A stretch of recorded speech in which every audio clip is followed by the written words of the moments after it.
अस्सलाम वालेकुम एवरीवन। पिछली वीडियो में हमने रेट्स और रेशो के क्वेश्चंस किए थे। अब इस वीडियो में हम प्रोपोर्शन के क्वेश्चंस करेंगे।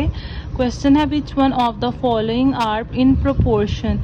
दो रेशोज जब एक दूसरे के इक्वल होते हैं तो हम कहते हैं this is in proportion. Ratio जब एक दूसरे के इक्वल नहीं होते तो हम लिखते हैं this is not in proportion. पहला क्वेश्चन देखें, 7:2 प्रोपोर्शन 35:10। इसमें हमने क्या करना है, दो मिडिल वाली वैल्यूज को एक साथ मल्टीप्लाई करना है और दो साइड्स वाली वैल्यूज को एक साथ मल्टीप्लाई करना होता है। 7 × 10 is equal to 2 × 35। 7 10s are 70, 2 × 35 70। सो ये रेशो एक दूसरे के इक्वल है तो हम कह सकते हैं दिस इज इन प्रोपोर्शन। अगला क्वेश्चन देखें, 2:6 प्रोपोर्शन 5:2। इसका भी सेम वही मेथड है, मिडिल वैल्यूज को एक साथ मल्टीप्लाई करना है, साइड की वैल्यूज को एक साथ मल्टीप्लाई करना है। 2 × 20 40, 6 × 5 30। अब ये एक दूसरे के इक्वल नहीं है तो इधर इज इक्वल के साथ हमने नॉट इक्वल का साइन लगाया और लिख दिया this is not in proportion.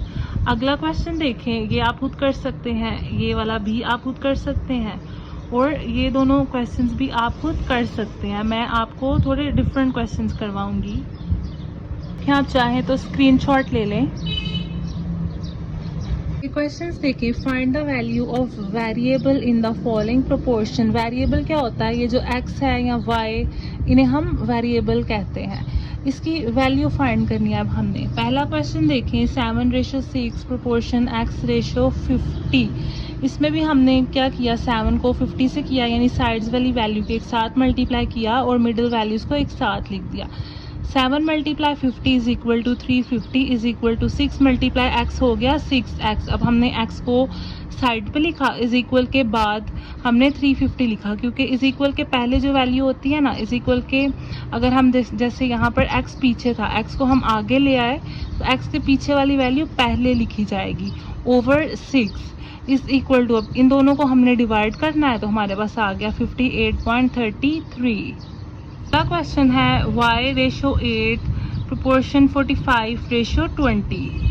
भी हमने वैसे ही किया, साइड्स वाली वैल्यू को एक साथ मल्टीप्लाई किया और मिडिल वैल्यूज को एक साथ। यहाँ 20 × y बन गया 20y is equal to 8 × 40 is equal to 360।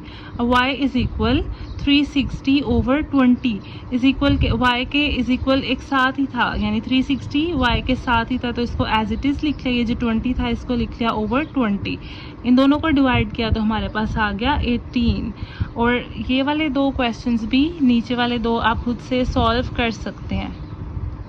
अगला क्वेश्चन देखें, if 7 kg potatoes cost is 140 rupees, how much we pay for 12 kg potatoes. अगर 7 kg हमने 140 रुपीज के खरीदे हैं तो हमें 12 kg कितने के पड़ेंगे। हमने यहाँ पर सपोज कर लिया कि जो रिक्वायर्ड कॉस्ट है वो है x।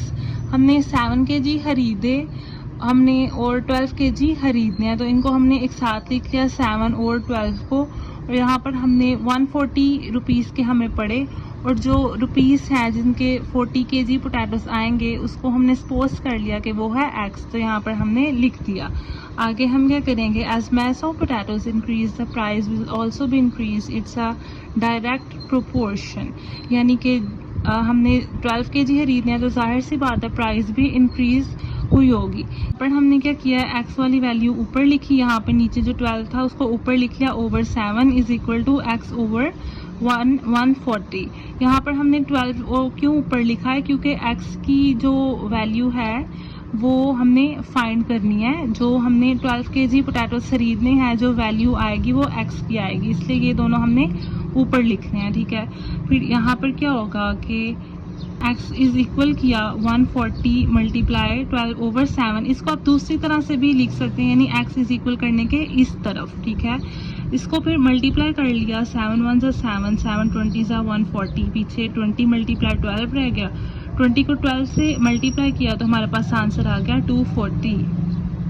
क्वेश्चन देखें, for 10 horses 12 kg 400 gram of food is required daily in the same proportion, how much will be needed for 16 horses। अगर 10 घोड़ों के लिए 12 केजी और 400 ग्राम खाना रिक्वायर होता है तो 16 घोड़ों के लिए कितना खाना चाहिए होगा। तो हमने यहाँ पर सपोज कर लिया कि जितना खाना चाहिए उसकी वैल्यू है x। नंबर ऑफ हॉर्सेस लिखे 10 घोड़े हैं और 16 घोड़ों के लिए हमें कितना खाना चाहिए। यहाँ हमने मैस ऑफ फूड लिखा के 12 केजी और 400 ग्राम 10 घोड़ों के लिए काफ़ी होता है। तो 16 घोड़ों के लिए जितना होगा वो हमने सपोज कर लिया कि x है। अब हमने यहाँ पर लिखा रेशियोज बनाए इनके 16/10 और x ओवर 1 to 40। यहाँ पर हमने x की वैल्यू फाइंड करनी है और 16 घोड़ों ने कितना खाना खाना है, इसलिए ये हमने पहले ऊपर लिखा। सेम वही प्रोसेस किया जो पिछले क्वेश्चन में था कि x को हमने इस इक्वल के इस तरफ वैल्यूज लिख दी और इनको मल्टीप्लाई किया आपस में और हमारे पास फिर आंसर आ जाएगा। क्वेश्चन देखें, ये भी बिल्कुल वैसा ही है, ये भी आप खुद सॉल्व कर सकते हैं। एक एक क्वेश्चन इसलिए नहीं करवा रही बिकॉज मैंने मज़ीद टॉपिक्स पे भी वीडियो बनानी है, सो मेरे पास टाइम कम है। क्वेश्चन भी आप लोग कर सकते हैं, इसका भी स्क्रीनशॉट ले लें। ये क्वेश्चन भी बिल्कुल सेम उसी मेथड से सॉल्व होगा।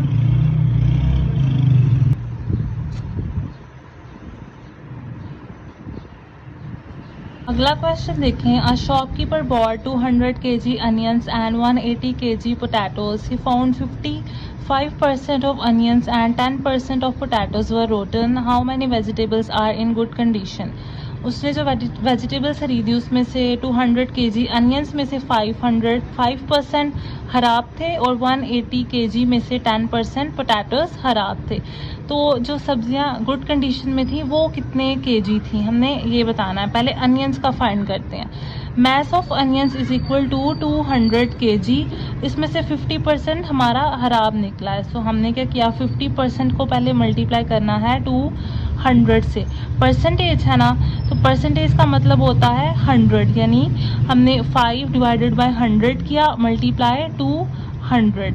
इसकी कटिंग हो गई, 100 1 ज़ा 100, 100 2 ज़ा 200, 5 2 ज़ा 10 रह गया पीछे, यानी 10% 10 kgs पीछे रह गया, जिसको हमने 200 kgs में से माइनस कर देना है। तो हमारे पास आ गया 190 kg, यानी 200 kgs में से 5% जो खराब निकले थे, उसके बाद हमारे पास 190 kgs बच गए जो सही हालत में थे।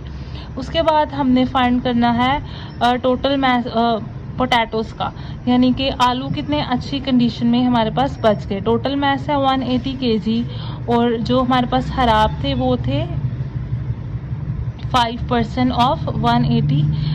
देयर इज अ मिस्टेक, यहाँ पर लिखा हुआ है 10% और यहाँ पर लिखा आ रहा है 5%। इसको आप करेक्ट कर लीजिएगा, यहाँ पर आप 10% ऑफ 180 kg लिखिएगा। तो मैंने करेक्ट कर लिया है। आपने 10 के साथ इसको डिवाइड करना है 100 को, मल्टीप्लाई 180, उसके बाद 90 ओवर 50 आएगा। इनको डिवाइड करेंगे तो 18 आएगा। इसमें 180 में से 18 को माइनस कर लेना है। सो 162 kg हमारे पास आंसर आ जाएगा। सो हमारे पास जितने अनियंस गुड क्वालिटी में थे वो थे 190 kg और हमारे पास जो पोटैटोस गुड क्वालिटी में थे वो थे 162 kg।